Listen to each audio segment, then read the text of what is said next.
This is WWE superstar Drew McIntyre, and you're listening to the WWE Podcast. The champ is the one that everybody wants, me. It's going to WrestleMania. Claymore!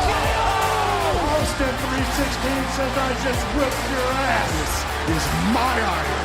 You're going to acknowledge me. All right, everybody, welcome to the Monday Night Raw after WrestleMania review here on the WWE Podcast. It's April 9th, 2024. WrestleMania has come and gone, and we're already looking forward to WrestleMania 41, thinking about what could happen. The Rock is going away for a while, as we all expected him to go, and that's fine. But he has given us a target upon his return, and that is Cody Rhodes, that he'll be targeting upon his return. We don't know what he handed Cody Rhodes at the beginning of Raw that really, did that I mean, I saw Hulu and it took up half the show. It took up 45 minutes. So that means like it was a full hour of television with commercials. Am I wrong? For those of you that actually watched the commercial version of Raw live, it had to have been an hour. So maybe the longest single opening segment of Raw in its history, but I didn't hate it. I thought it was well done, you know, and I will say this, but well, before we get going, I want to welcome our new patrons. Brad Stubblefield, Funky Guy 97. Thank you guys for joining us. I think Chris, I gave you a shout out earlier too, but thank you to Chris. Thank you to Funky Guy 97 and Brad Stubblefield for joining us over at the Patreon side of things. And if you want to join the Patreon side of things and not have to deal with any ads every 5 to 10 minutes, well, that's a good place to go, is patreon.com/WWE Podcast or WWEpodcast.com or Apple Podcasts, which all of them offer ad-free everything. So we're going to get into Raw, but first and foremost, I want to just say up front, been a lot of reaction to my review of especially WrestleMania Night 2 and to our current state of WWE that I did yesterday with Anthony DeMarco, in which we were not excited about Cody Rhodes, the babyface character. But if you've listened to this show, you know that that's not something we like. And, you know, I know that admittedly, sometimes I can go a little bit too repetitive on the negative side. But here's what I will also say. It's my show. And if you don't like what I have to say, hey, there are other podcasts. Unsubscribe, right? And I don't mean that in a screw you kind of way. It's just logic. If you don't like the show, don't listen. I really don't care. I don't. I mean, the show's going to survive whether you listen or not, right? To those of you that are crapping on the show and don't like what we have to say, then move on. Move on. But if you want to actually engage in civil debate, I'm all ears. Let's go, right? I mean, that's a lost art today. You know, it's all about calling people names. Oh, you're a hater. Oh, relax and enjoy the product. Those are all nothing more than deodorizers for the source of the problem, which is your lack of ability to have a civil debate. And that's all it is. So those of you that don't like what I have to say or are tired of me complaining about Cody, hey, I don't know what to tell you. There are other shows. I know other podcast hosts will be like, no, I'm sorry, and cower and change their opinion and apologize and be cowards. Yeah, like that's not this show. Yeah, it's not this show. We love having listeners. We love the supporters. And hey, I'm all for people disagreeing with me. I don't want everyone to just be an echo chamber. I like differing opinions. But apparently some of you can't handle a dissenting opinion because it makes your tummy hurt. Well, I don't know what to tell you. Too bad. I don't care. So, but I do care if you are interested in having debate. Cool. Like human beings, like adults, and you don't want to act like we're 14 years old, freshmen in high school and name calling. How old are you? So, I mean, you as the audience that has had a very visceral reaction to my complaints about Cody. But if you listen to the whole show, because apparently some people didn't, all they heard was me complaining about Cody Rhodes, but I also agreed that that's the same decision I would have made. The Cody Rhodes decision, while I don't like his character, has nothing to do with what's right for the company. What's right for the company is Cody Rhodes to be champion. So like apparently that concept of being able to have a mature outlook on something, of disagreeing with a character, but also being able to understand that the company's needs come before my petty dislikes for Cody. Of course. See, that's called a mature outlook. Okay, it's a mature opinion. I'm certainly not but let's be serious. I have a lot of immaturity things about me that I hide, and I think we all do to some degree. It's a matter of who can hide it better, right? Being an adult is really not changing who you are. It's just suppressing who you are for the outside world in a way, because who you are at your core doesn't really change throughout your life. It's a matter of just suppressing the childhood inside of you while outwardly expressing a more mature version of you. But that inner child never goes away, right? So I'm not pretending to be this all saints type of, grandfather wise man, no pun intended. I'm not. But my point about all this is, if you are interested in having civil debate, like, let's go. It's fun. But it's so easily today descends into name calling. And the moment that you name call or call somebody a hater but have nothing of substance to say, you just name call and call people haters and labels and like whatever, you've already lost the debate, because it's clear that you do not have the intelligence to debate. That's it. So bottom line on that, because I wanted to respond on a podcast and not on X, which is sometimes more difficult to do in so many characters. If you don't like the show, hit the road. And I mean that. Like, there are done tons of other shows. Like, seriously, I appreciate everybody who listens. I really do. We're here for you guys. We're here for my own therapy, yes. This is therapy for me. But hit the bricks. I don't care if you listen. I don't. Oh, there's other shows. Good. Go. Bye. See ya. So, all right. I wanted to just say that. But everyone else who has presented a very civil, normal, adult debate and would like to provide constructive criticism to the show, hey, I'm all for it, man. Like, if you genuinely feel, hey, I like you, but it sounds like you complain too much. Cool. There's a professional way of presenting that opinion. I want to hear that stuff. That's fine. Because sometimes I do go off the rails. I do. Admittedly, I think I complained about Cody Rhodes for the first 30 minutes of the review show last night. I did. Yeah, I did. And hey, if you like Cody Rhodes, you're tired of hearing about it. But I'm not, here's the thing. I'm also not sorry. I am not apologizing for a damn thing that I've said about Cody either. So if you think I'm going to sit here and apologize and kowtow to the people that have their tummies hurt on what I have to say, yeah, ain't going to happen. Okay, now that that's out of the way, we had Cody Rhodes. Well, Triple H opened the show, and he was really out there to do what he always does, which is just thank us, and that's cool. It's always nice to see Triple H, Paul Levesque, as he's now being known, Paul Triple H Levesque, which is really what they did to The Rock when he left and had a Hollywood career and had a career outside of wrestling. They started to call him, instead of The Rock, it's Dwayne The Rock Johnson. Now it's Paul Levesque, or Paul Triple H Levesque, kind of the same thing, where he's both guys when need be and one guy when he isn't. Like, it's fine. It makes sense. So Triple H comes out and he thanks everybody.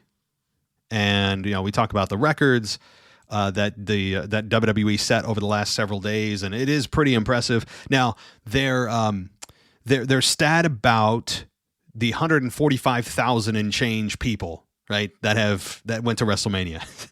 Okay. Yeah, that's the number of tickets they sold. Absolutely, that's true. But I would say that the number of unique people is more important, right? Meaning, I could have bought a ticket, and most people did, I would imagine, for 2 nights. So sure, that was the number of ticket sales because there were 2 nights. But I would venture to guess that the actual number of people that attended, unique people, were probably around 75 to probably 80,000. I'm sure there were people that bought just 1 night. But most people, if you're going, are going to make it a 2-night event.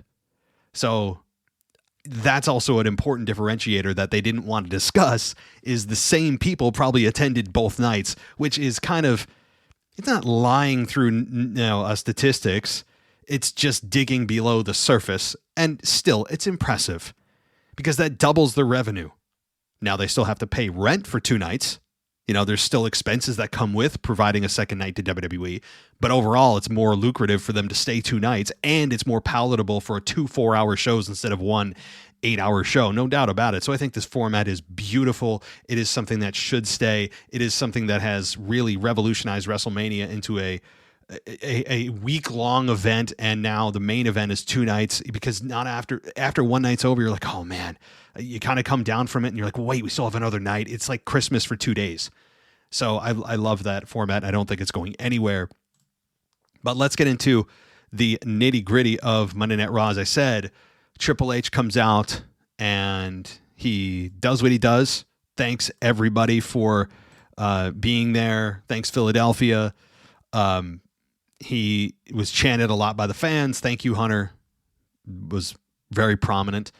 And he's talking about how it's the greatest WrestleMania of all time. Now, they say that every year. Every year is the greatest WrestleMania of all time. In some ways, this one could be presented as that. Now, to be fair, this is truly the marking of a new era, and making whatever greatest is to you is not what's greatest to me.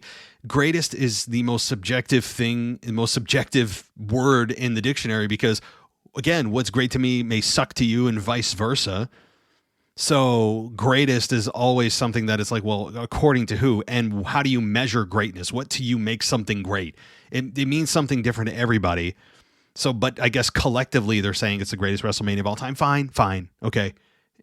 It was a very good WrestleMania. I will give you that. Despite all my complaining about Cody Rhodes that made so many of your bellies hurt, I agreed with the decision. It was the right company decision. It was a great way to usher in truly a new era. Cody Rhodes will be the face of that new era, which is why I don't believe he's going to lose the belt for at least a year or maybe longer. He's not going to go on a Roman Reigns run, but I don't think he'll be truly jeopardized until later in the year. And if the thing is, if he gets to fall as champion, he's going to WrestleMania as champion. It's kind of like the event horizon of a black hole, right? Once you get to Survivor Series, it's kind of the event horizon of whoever's champion typically stays champion from Survivor Series to Mania. But that said, it really is the beginning of a new era. The Paul Levesque era. Fine. Let's label it that. Sounds good. And he said that he welcomed us to Raw. And Cody Rhodes comes out, shook hands. Cody kissed the title belt, raised it in the air, and then Triple H raised Cody's arm, and a "You deserve it" chant broke out, and Triple H said he wanted to say congratulations, and Cody said he absolutely deserves it and congratulated him for for bringing an end to one of the most incredible title reigns of all time. And we talked again about a new gate record for Raw with over 20,000 people, and also the 17th consecutive televised live event sellout, which is impressive, especially where WWE was just 5 years ago. Impressive. And I have no issue with them flexing their muscle a bit on that stat. He also said that he got a couple hours after WrestleMania ended. He said he said the call came from a couple guys in the studio who said he made something special for Cody, and then asked Paul Levesque if he'd share it with him, and Levesque wanted to share it with all of us.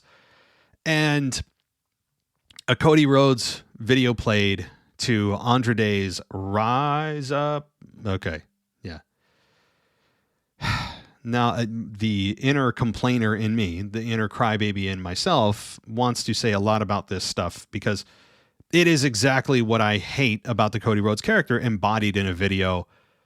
I won't talk too much about it. I mean, you see Cody Rhodes on a split screen tearing up as we expected. Mr., white smile, manicured hair, bleach blonde hair, or manicured nails, bleach blonde hair, and white smile, and Mr. Tux, or Mr. Suit, not Tux, is on this one screen crying, and the other one is, oh my God. This is just weird, okay? Beyond me complaining, just look at this objectively, right? It is feel good. And I know I'm not going to talk any of you into liking Cody Rhodes. And just like you're not going to talk me out of hating his babyface character, while at the same time respecting the hell out of him. When is the last time we got a tributary video to a guy that is still in the company and is actively still champion? This is like a retirement video. This is what you show at a Hall of Fame. This isn't some heartwarming thing that you show while he's still champion, and then show your champion crying in the ring. Like, I don't understand why this appeals to people. I know it's all about pulling at the heartstrings, and WWE has done a very good job of pulling at the heartstrings for Cody Rhodes, and he's a relatable guy, and he's trying to be the everyman, and he's doing people's weddings and being best mans and doing things that other champions have never done before. It's unprecedented how much he is the common man. I get all that garbage, but like, can anyone see through this?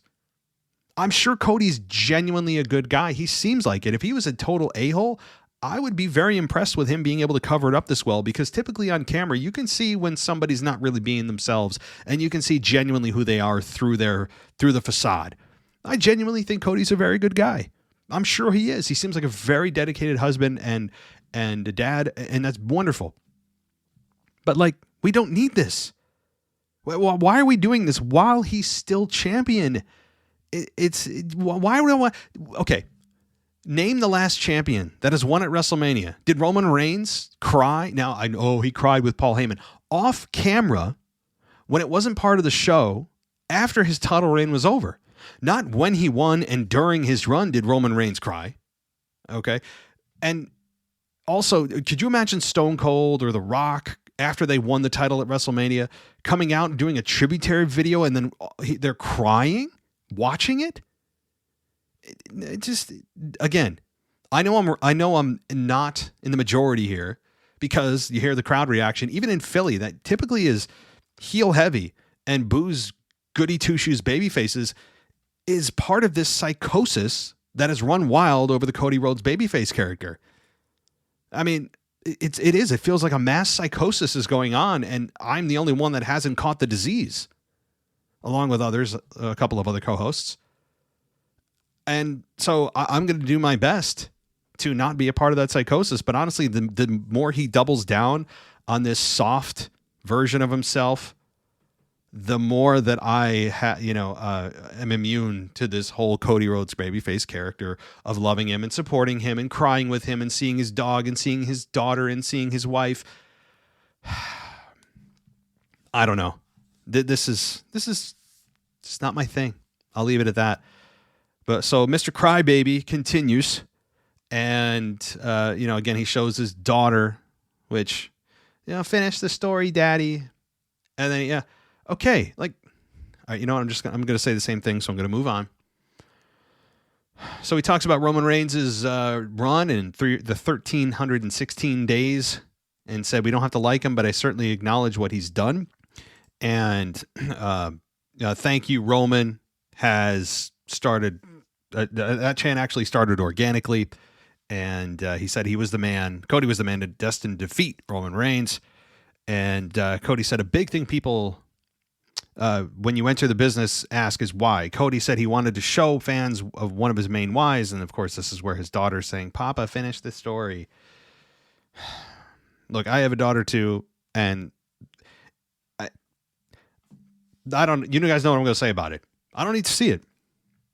He's a soft, little, just feminine guy that I love my daughter too, but I don't cry on national television as WWE champion.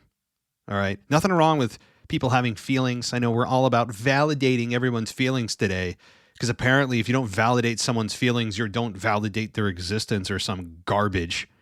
Right. I know what today's society says, and I don't give a crap. I don't care. This is still, and you guys, especially the men out there listening to me, know, a feminine man crying all the time and smiling all the time. And look at my family, look at my wife and my kids. I'm just such a cuddly guy. If that appeals to you, I mean, we clearly don't have a lot in common. I'll just say that. All right. Not as, there's times and places for that. There are times and places to love your family and show love for your daughters and your sons and your wives. There are times for it. Absolutely. But not on national television when you just defeated the longest reigning champion in the modern era. And you're supposed to be our champion moving forward, and he's this soft, feminine man. Sorry. Doesn't appeal to me. But let's keep going. So he said that he's used to standing in line, but now the line is for him, meaning champion. He is fighting as a champion, all that fighting. I'm a fighting champion crap. But The Rock comes out And he has the People's Championship belt over his shoulder. And we all were reminded that it's Lonnie Ali gifted The Rock the belt during the Hall of Fame ceremony on behalf of Muhammad Ali. So it was actually addressed that The Rock said, this belt ain't fake, which was a nice way to address, like, hey, he's not just carrying this belt because he's trying to be cool. It actually has meaning, and it does. It does. And the crowd wouldn't originally let him talk, and they finally did. And a Rocky Sucks chant broke out. The Rock said that he's a lot of things, but sucks isn't one of them. There were a-hole chants that were bleeped off of Hulu. We didn't even hear them on Hulu. The what bit was played again. Like, The Rock even cut his promo in a way that encouraged the what chants. So that was interesting that he actually encouraged it. But The Rock said Philadelphia broke another record for the largest collection of trailer park trash. The crowd chanted and cheered for themselves over that. Michael Cole clearly muted his mic and was laughing his ass off over that, which was fun to watch. And they were booing him but laughing at the same time. Kind of an interesting reaction. And he told the fans to chant it now and then appeared to tell them to shut the F up while he was muted. So, boy, The Rock has really been doing a lot of R-rated cussing over the last 3 months. And I know that wrestlers don't like it because they feel that he has privileges that they don't. And the answer is, yeah, you're absolutely right. He does. He's earned it. Deal with it. And I think it's effective. It also, at the same time, is a bit... You become a bit trepidatious, though, if you have a family, younger kids especially, and this language is now commonly being used at shows. They can't mute it off the live mic, only for the people at home. So bringing your kids to see that and hear that language may be a bit of a deterrent for you as a parent to bring your kids, especially now that the blood has kind of come back and cussing has kind of come back. It's still PG somehow. I'd love to see what the definition of PG is now, like what things you can and can't do, because clearly this is TV 14 stuff, or at least it was, but now TV PG has been expanded to include the stuff that TV 14 used to be exclusive to. I don't know how it all works. Somehow they're getting away with it. Maybe they just don't care because they're going to Netflix soon, but I don't know. So Rock said he wanted to give Cody his flowers and that he did it. He completed his story. He spoke about the things that he did to Cody and said that Cody still got it done. And Rock recalled the belt he made with Mama Rhodes' name on it. And he said that, it's no secret that Dusty was one of the Rock's heroes, and that Cody's daddy in heaven would be proud. And he meant it genuinely. It didn't seem like he was being kind of tongue in cheek about it. And let's see what else. He said that he didn't care if he wasn't worried that his dad wasn't proud of the things he's done. He goes, I don't care, which is great. Rock said Cody finished the story and now has a brand new belt. And The Rock said he wanted to hold Cody's title for a moment. And Cody said, sure, as long as I get to hold yours. That was interesting. I kind of knew, if you were at home too, maybe you were thinking the same thing, that he wasn't going to attack Cody, but rather it was a kind of a launching point for The Rock eventually targeting the championship and maybe challenging Cody for that belt, which I think he eventually will, but I don't believe that The Rock is in any position to win the championship. I think at some point when The Rock does return, maybe towards SummerSlam, that we have Cody versus The Rock at SummerSlam, and we don't see Roman Reigns until that point, and Roman Reigns maybe attacks The Rock, and Rock loses the match, but then we also get a setup for Roman Rock heading towards WrestleMania 41 at that point. Maybe it's a little early in the year, but that's how I'm thinking about it lining up so far. And so they hold each other's championships. Rock said it just feels right. And The Rock said that it's no secret he's, going to go away for a little while. The Rock sang, or the crowd sang, "Na na na na," the goodbye song, which, by the way, if anyone knows where that started, I believe it started with Stone Cold Steve Austin and Vince McMahon back in like 1999 after the Fully Loaded pay-per-view where it was Undertaker and Stone Cold in a first blood match, and if Austin won, Vince McMahon was gone, and I think that's where it all started. If anyone's curious, because I know you were very curious. So The Rock told Cody to remember that when he comes back, whether Cody's champion or he's not champion, he's coming back for him. Cody said he's looking forward to it, and he and the world were looking forward to it. And Rock said Cody beat Reigns right in the middle of the ring. And Rock said less than 24 hours before that, he beat Cody in the middle of the ring, 1, 2, 3, and said that Cody beat Reigns and that his story with the Reigns is over. But Rock said our story has just begun. And then he hands something to Cody saying, don't you ever break my heart again if you smell what the final boss is cooking. So I don't know what he handed Cody. I don't know what it was. We'll find out in time, I'm sure, what he handed Cody Rhodes. Maybe some of you have already figured out the code or what it is. And I don't know exactly, but I don't know what he meant by don't break my heart again. I guess because the story was that Cody went back on his word after the whole debacle of The Rock taking Cody's place at WrestleMania happened and the story came out that Cody and Rock originally agreed to do this and Cody went back on his word. And that's where The Rock got pissed at Cody. Again, all in storyline. So that's probably what he meant by that. But it was a nice little Easter egg and made you wonder, what the hell did he hand him? I love that stuff. That stuff it makes you go, wait, no, I need to know. Why aren't they showing us? Nice hook. All right. The draft will start April 26th on the edition of SmackDown and conclude on the April 29th edition of Raw. So the draft is coming, folks. It's coming. And we don't have to wait till September. Big moves. LA Knight guaranteed go to Raw, you would imagine. Cody Rhodes to SmackDown. Randy Orton to SmackDown.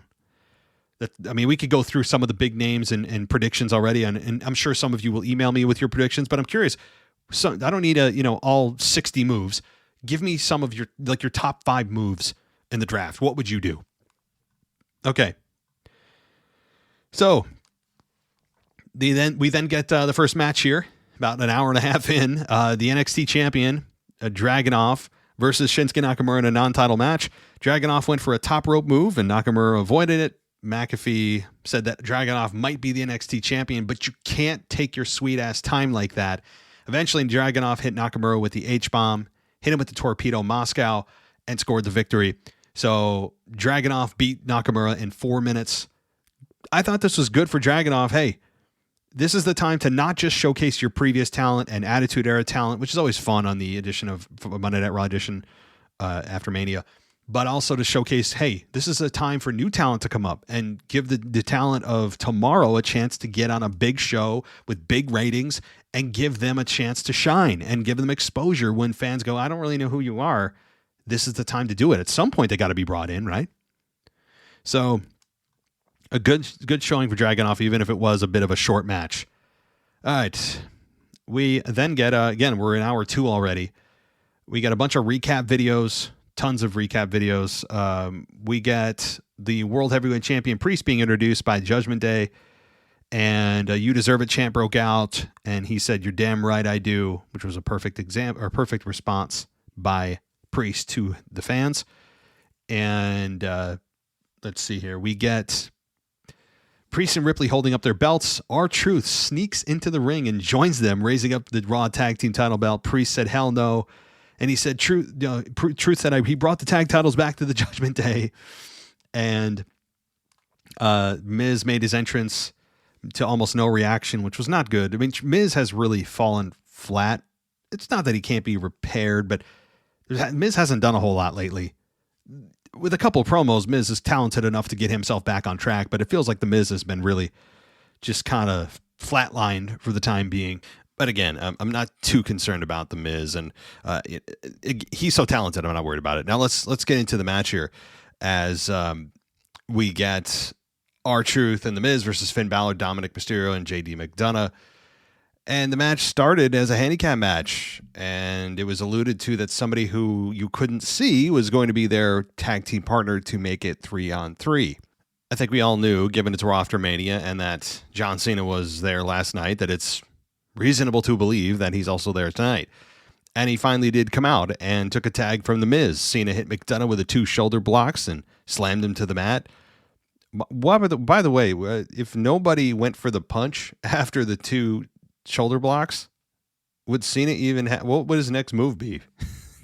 But Cena watched while Truth and the Miz slammed the other 2, and all 3 of them did the you can't see me bit, and all hit 5 knuckle shuffles, which Cole called the 15 knuckle shuffle, and then all three hit kind of simultaneous AAs and got the victory. This match lasted about 9.5 minutes or so, and it gave John Cena a match in 2024, so he continues his streak from 2002 to 2024. He's had a match every single year. It was fun. Seeing Cena at this point, despite his bald spot, which is, again, speaking as I am the spokesperson of the bald community, I don't get it, bro. Like, fix it. Unless he doesn't care or he's just aging gracefully, which, hey, more power to you. It feels like you could easily fix that with, I don't know, hair club for men or something. Again, being bald, I speak very intelligently on this subject. Okay, so again, Cena, his appearance was fun, but it didn't lead also to anything larger for the moment. I know that Cena said he's not done. I still believe he'll have a one-on-one match sometime this year. I don't know who it's going to be against or what it's for. Nothing on the line does, but Cena has alluded to the fact that this year may be it. He wants to go on a bit of an extended run to wrap up his career. So this could be the last year that we see John Cena having a match. Although, unless it's billed as an official retirement match, how many times do we see people leave, get the itch to come back, and then they're having a match 10 years later? I mean, hell, look at Stone Cold Steve Austin. 19 years later, he has a match. I mean, you just never know. So, okay. We're going to get Cody Rhodes and Bayley this Friday on SmackDown. Now, I fully expect in the draft that's coming up in a month for Cody to be drafted to SmackDown and for Damian Priest to stay on Raw. It seems like SmackDown's a much better fit for Cody Rhodes, but we'll see. We can think about the draft a little bit more in detail as the weeks move on, but it's something to look forward to for sure. Now, backstage, Dom told Rhea that he didn't think Cena would actually come out, and Cena's not their problem, but it's Andrade who betrayed Dom. And then Ripley was suddenly struck by a chair thrown by Liv, which actually looked brutal. The way it hit Rhea Ripley, it looked almost like the corner of the chair hit Rhea. I haven't heard anything in terms of her being busted open or anything, but it did look a little rough. Now, the next piece here is that Liv Morgan is finally living up to her revenge tour that she labeled when she returned at the Royal Rumble, because for a while it was just her. She's on a revenge tour for Rhea, but then she's ignoring Rhea and attacking everybody else, which was weird. Now she finally gets to her revenge tour. Now this is a version of Liv I can get behind. I can get behind this version of her that is just attacking Liv, ruthless, not trying to be cute, just badass, trying to hurt Rhea Ripley. And sure, Rhea Ripley's going to destroy Liv at the end of this program, but that's not really what this is about. To me, this is about establishing Liv's character a little bit further, a little bit deeper, beyond what we've seen thus far. And that's really what I'm looking forward to here, is if they're going to give them in the proper program, Liv will be a bump in Rhea's road, and there's zero chance she's going to win the belt. But I want to see what Liv can bring to the table. All right. The NXT Women's Champion, Roxanne Perez versus Indy Hartwell. Again, another spot in the show here that showcases newer talent. And that's what you want. You need that mix. We all love our stars of yesteryear. We all love the huge names, and we've gotten a lot of those over the last few days, and we love it.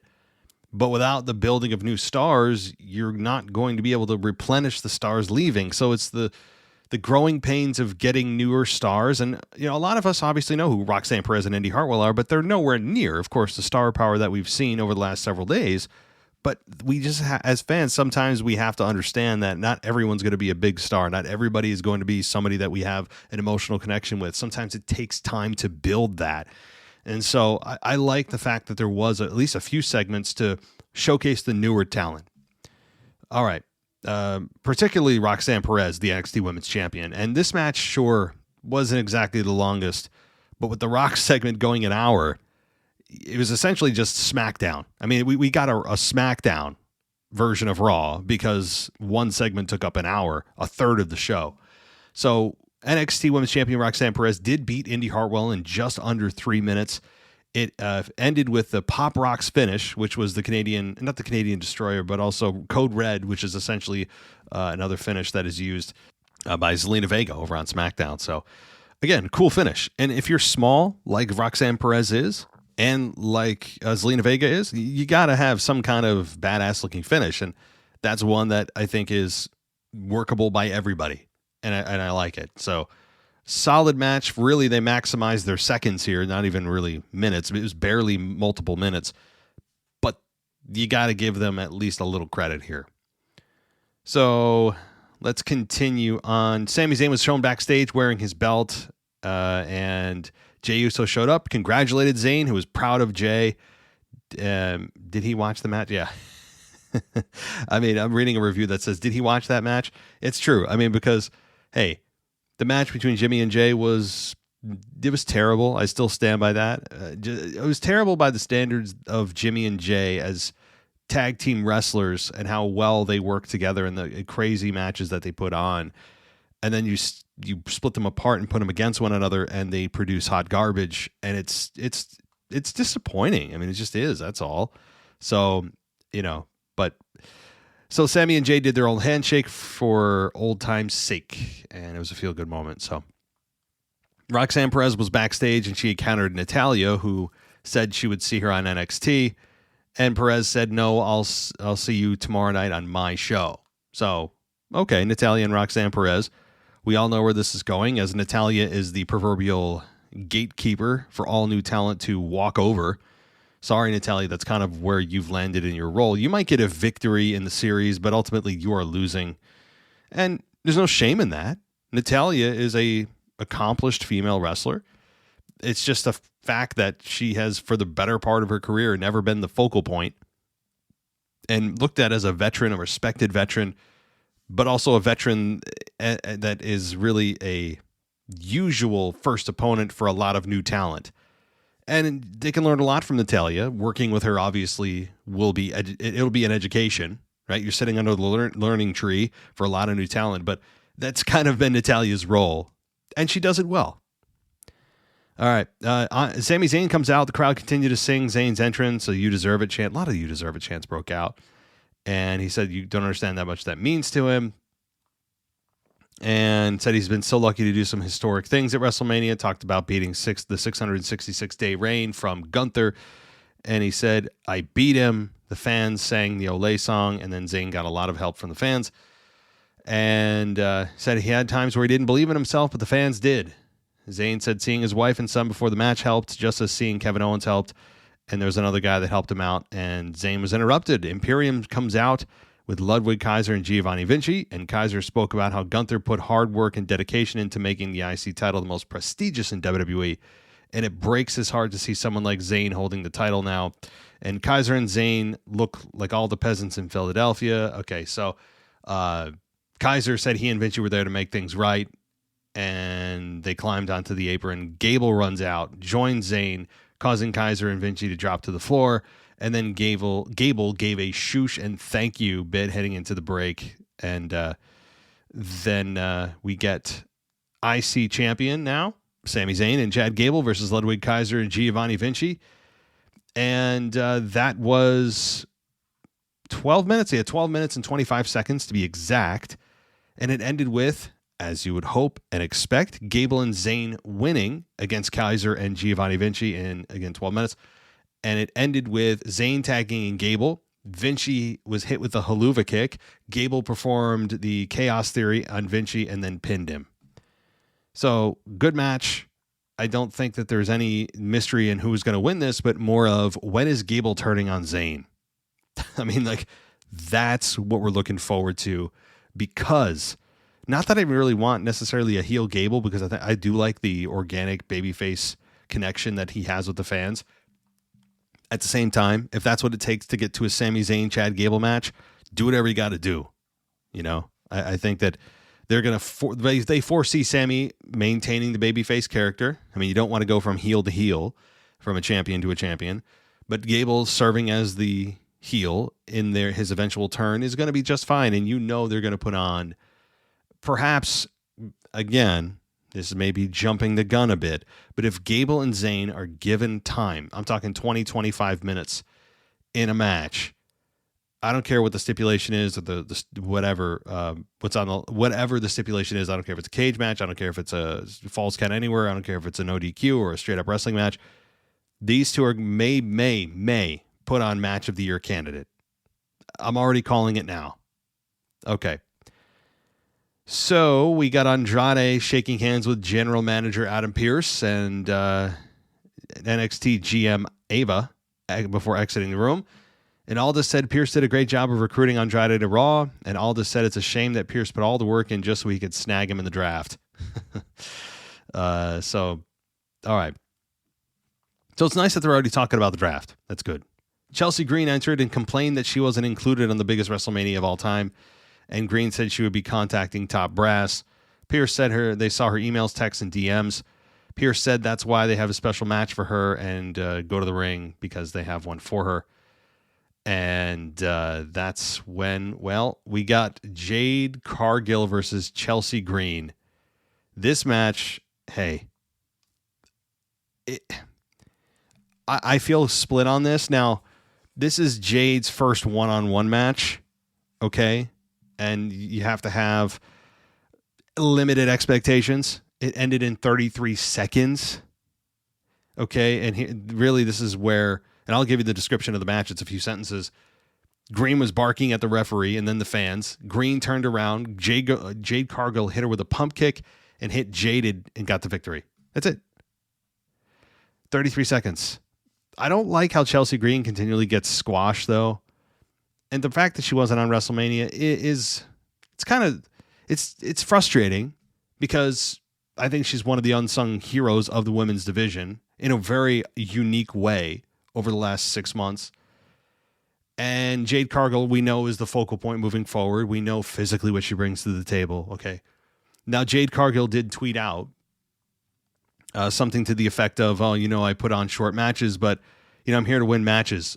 And now I'm going to go 2-0 or something like that. And basically responding to the fans that were criticizing her for never having long matches, the very few limited ones she's had. And it is frustrating, at the same time, I do understand what Jade is saying and that you're here to win. So I, at one hand, actually agree with that because it creates a more simulated sports environment where not every match has to, you shouldn't, when you look at a match, you shouldn't, this will never happen, but you shouldn't look at a match and go, oh, okay, well, they're locking up. Oh, here comes a suplex, here comes an elbow. You kind of have a feeling of where the match is at in terms of finish. Well, if it was a real competitive sport, one punch wouldn't, one wrong or one right punch could possibly end the match. What if they just get him in a right pinning combination within a minute instead of looking at a match and going, oh man, yeah, it's going to go 15 minutes, right?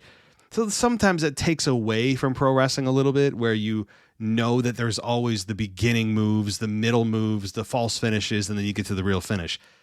That formula has worked and continues to work. It's just like, it's one of those things that you just have to accept as a pro wrestling fan and one of those things that your brain has to turn off if you really want to enjoy the product. But as far as Jade, again, does she eventually and will she eventually have to have longer form matches? Yes.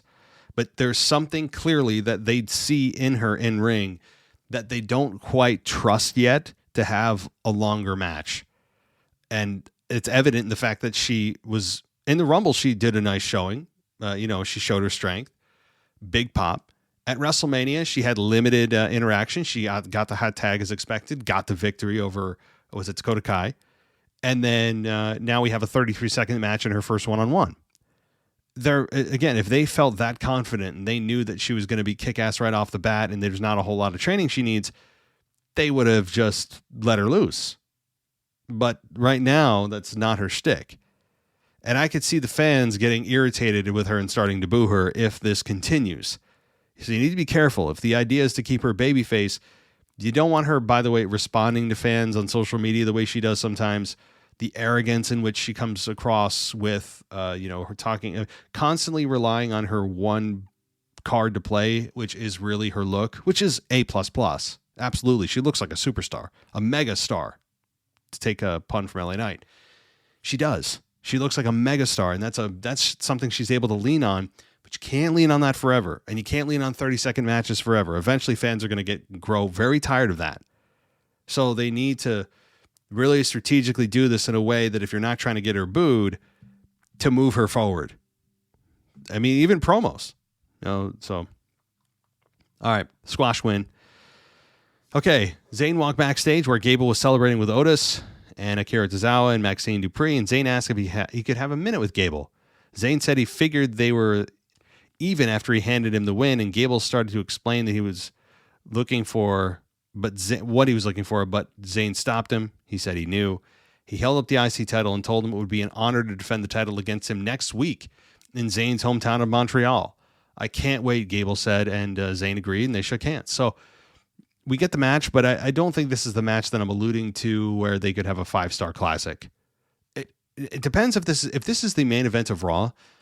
There's a little bit more of a cachet to it, right? But I don't think it's going to be the main. I don't think it will be, but we'll see. If it's in Montreal, Gable's going to get booed. Zayn's going to be the hometown hero, and they're going to still probably have a bust-ass match. But to me, the time they have is what's going to be key to being able to tell the story that they can properly tell. I don't think also this is the final. This may be just the beginning of their program. All right, Drew McIntyre comes out. He's angry. He's angry. He said he might not like Seth Rollins, but he respects him. McIntyre said he and Rollins shared a moment only warriors know about. And he called McIntyre, or rather he called Priest the bondage undertaker, which was kind of funny. I think it even made, was it Cole Pop? One of them. McIntyre said he said the Money in the Bank briefcase is a joke that has now cost him the championship twice. And McIntyre said he's coming for Priest and labeled him nothing more than a transitional champion. Ouch. But possibly true. Possibly true. McIntyre said Priest may have had the contract, but he didn't because of what happened. McIntyre blamed that jerk CM Punk. Can't say the other word. I don't know if it's PG. McIntyre recalled saying he would win the title, have a moment with his family, and then rub it in Punk's face. He said that he was going to attack Punk on site the next time he sees him. And he's going to go after his weakest part, which is just his whole body. And Jey Uso interrupts. And then we get a Drew McIntyre versus Jey versus Bronson Reed versus Ricochet for a shot at the World Heavyweight Championship in the main event of Running at Raw.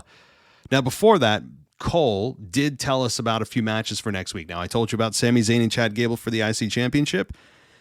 And we've got Andrade versus Dominic Mysterio as well. So we've got 2 matches already lined up for next week. Again, this is another staple of the Triple H Paul Levesque era because this is something that rarely would happen with Vince McMahon. Under the Vince McMahon regime, things change literally last second. Scripts are torn up. Things are changed. And Vince didn't like to commit a week before because then it would force his hand. And if he wanted to change his mind, he couldn't. All right. That's a compliment to Triple H, by the way. It gives you something to look forward to and think about. And it also shows the fans that you have some kind of plan. It may not be a 3, 6, 12-month plan, but you have some idea of where the hell you're going, at least in the near future. So it's not only good for fans to think about for next week, but it also, again, even subliminally, fans are getting the message that the company is paying attention to what they're doing and the storylines that they want to continue to push forward, even if it is only a week in advance. It just sends a good message. All right. So we get that match here. It lasted, what's the time here? I think it was like 10 minutes. No, it wasn't. It was 17 minutes. Sorry. And we got, again, McIntyre, Reed, Ricochet, and Jey Uso in 17 minutes and 40 seconds. And a good match. Really good match here, as you would imagine. 450. The Ricochet performance of the 450 splash that put Reed through the table was crazy. This is awesome. Champ broke out. This is the part where I would tell Ricochet, hey, if you're listening, you got the pop, but you don't have the connection. People look at you as a fireworks show. Nobody has an emotional connection to fireworks. They look at fireworks and say, cool, let me see the next one. Cool, let me see the next one. Cool, let me see the next one. Right? But nobody sits there and cries over fireworks, right? They don't get angry at fireworks. They don't laugh with fireworks. That's what you are. Yet a very talented one. You're a very talented fireworks display. And until you find that connection with the crowd, you're going to remain a 4th of July fireworks display that people ooh and ah and react to, but they don't go home thinking about. Does anybody here think about Ricochet? No. Does anyone have an actual emotional connection to his character? No. You would imagine that somebody at that level, with that insane talent he brings to the ring, some of that talent would have actually been transfused somehow into his brain to create the understanding that there is something else that's needed. So I'll leave it at that. Or maybe he's just, if I was him, I know he wouldn't admit it, but he's probably frustrated the fact that his girlfriend is more over than he is. And she's never had a match in her life. Oh, man. By the way, the only reason I'm throwing shade, all of it's true, and I take zero of it back. I mean, there's more I could say, but I'll leave it there. Is we got a little spat on Twitter or X, and it's fine.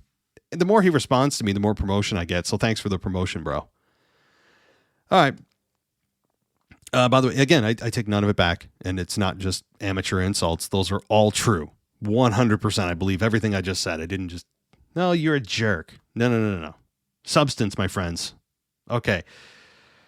So this was really good. Obviously, the match was really good, and I give Ricochet credit. He is an insane athlete. He had that spot there was really good. Reed had some good moments. Reed has been positioned in a way that he's never going to win the match, kind of like Ricochet. They're just there to be bodies to be thrown around. But that they're there because they can make matches better. Bronson Reed brings the big man feel. It also gets fans used to seeing him in main events, even though he's not going to win. That if you see him in main events more and more, it's obviously an opportunity for Reed to show what he can do in main events and put his best foot forward and maximize his minutes and all that. But it's also an opportunity for fans to get used to seeing him there. So when he challenges somebody that's actually main event worthy in a match that you think maybe he can actually win, then that's the goal here. So, all right. But the ending was great. McIntyre was about to hit the Claymore on Jay, and who shows up underneath the ring to grab the foot of McIntyre again but CM Punk. And Punk costs him the match. Jey Uso wins, and we get more heat between Punk and Drew. Love this. I mean, it was just love this. It was a lot of fun because you're just wondering like how much angrier can Drew get at Punk. And I give them credit where Punk can't wrestle, but yet they're still finding loophole ways to get him involved physically. It's risky, but they're clearly being safe about it, and I have no issue with it. It was a surprise. I did not expect to see Punk. I thought that he was kind of gone in the wind for a while, and maybe we'll continue to see him here and there until his inevitable return in a couple of months. So we'll see. But overall, a really good show again. Compared to last year and the year before, this was a night and day situation. Was it the best Monday Night Raw after WrestleMania I've ever seen? No. But it was a vast improvement from last year. Obviously, the star power was there between The Rock and John Cena, CM Punk, all there. And, I think they just did a very nice job. This was a very solid Monday Night Raw after WrestleMania. One that I would give a B+ and say that they mission accomplished, despite the, all the crying that Cody Rhodes does and will continue to do, and the video packages we'll continue to see. It's just too much. It's too much. And some people have said, well, that's what they did with Roman Reigns. That's how they built him. No, it's not. In what way did they build Roman Reigns the same way they built Cody? Here's the difference. Fans actually, when Roman Reigns was a babyface, the fans rejected him generally as the big dog babyface for 6 years when Vince said, no, you're going to like this. You're going to eat it and like it. And the fans said, no, we're not. And eventually the fans won that battle. The difference is when Cody came back 2 years ago, the fans immediately embraced him and have not stopped once. The fans are the ones that willed Cody Rhodes to the main event of WrestleMania 40 and willed the determination to have Roman drop his belt at 40. You think The Rock was going to win the belt at WrestleMania 40? Unlikely. By the way, I'd encourage everybody tomorrow on YouTube to go watch the WWE's Inside WrestleMania or Behind the Curtain WrestleMania, where they explain everything here about what they were going to do and how this came to be and the fans' influence. So, I mean, going to be very intriguing. So the question and the debate between fans of, did WWE mean to do this? Was it on purpose? Was it? No, none of it was. The fans literally willed this. Unless, of course, you believe that this is the documentary's a work and then you're getting 5 levels deep. But so, yeah, I mean, the argument that Roman Reigns was built this way is just, I mean, it couldn't be further from the truth between the way the fans organically connected to Roman versus connected to Rhodes. I mean, the fans wanted nothing to do generally with the big dog. And then you get Cody Rhodes, who instantly became a main eventer the moment he came back, it's still a case study to be done. I mean, how did Cody Rhodes coming back immediately be accepted by the fans as a main event guy? I don't understand. He left as Stardust, a character that's laughable. And a lot of people didn't even watch him in AEW. But even there, he wasn't a main event guy. And he comes back here and all of a sudden he's a main eventer. I mean, it's impressive. But it's also confusing. Maybe it's because also you don't see a whole lot of guys that are big name guys going from AEW back to WWE. You know, so. All right, that'll do it for me on the Monday Night Raw review. I was very candid in this episode. If I didn't already lose you, well, thank you for sticking around. You know, if I angered you in any way, then I guess, you know, hey, it's a podcast. It's my opinion. That's all. Just my opinion. You don't have to like it. You know, it's just like your opinion. I'm sure if those of you that disagree with me laid out your opinion, I'd sit there and if I was listening, I would be like, this dude is a dumbass, right? Hey, it's life. That's podcasting. You know, you want to voice your own opinion, get your own podcast. And I mean that in a serious way, not in a condescending way. I encourage people who need an outlet to vent, who need an outlet to maybe speak with other people. Start your own show, man or woman. Seriously. I'm not doing that to be a jerk. I'm being serious. I would really encourage you to do it. It's therapeutic, and you'll run into people that hate your show and all that. And it is whatever. Once you stop caring about that, you actually feed on that. It's weird. So anyway, thank you everybody for sticking around with me. I hope you've enjoyed WrestleMania weekend. And now we got tomorrow with the mailbag. And I will just say with the amount of emails I have, it's just impossible for me to shove it in one show. It's going to have to be multiple shows. Obviously, those of you who are patrons, I will get to you first. Even all the patrons' emails I may not get to in the first show, so it'll likely be split into 2 shows. There's just so many emails, guys, that I just... It's going to be a tough one. So I'll do my best, but tomorrow's the mailbag to wrap up the week, and then we'll be back on Sunday for the weekend review, and we'll be off into post-Mania season heading towards Backlash. That's how quickly things pivot in this industry and in podcasting world. So thank you so much, everybody. Consider getting rid of all the ads you heard throughout the show at patreon.com/WWE podcast. On Apple Podcasts, there's an ad-free subscribe button, and both of those offer a week for free, by the way. If you want to just try for a week and then bail, cool. Or you can go to WWEpodcast.com and go VIP. All right, that'll do it for me. Wrapping it up. Thanks, everybody. I'll talk to you next time. Thanks for listening to the WWE Podcast. Don't forget to subscribe on your favorite podcast app so you don't miss a show, or head to WWEpodcast.com. And for all of these shows ad-free, head over to patreon.com/WWE Podcast. Until then, we'll see you next time.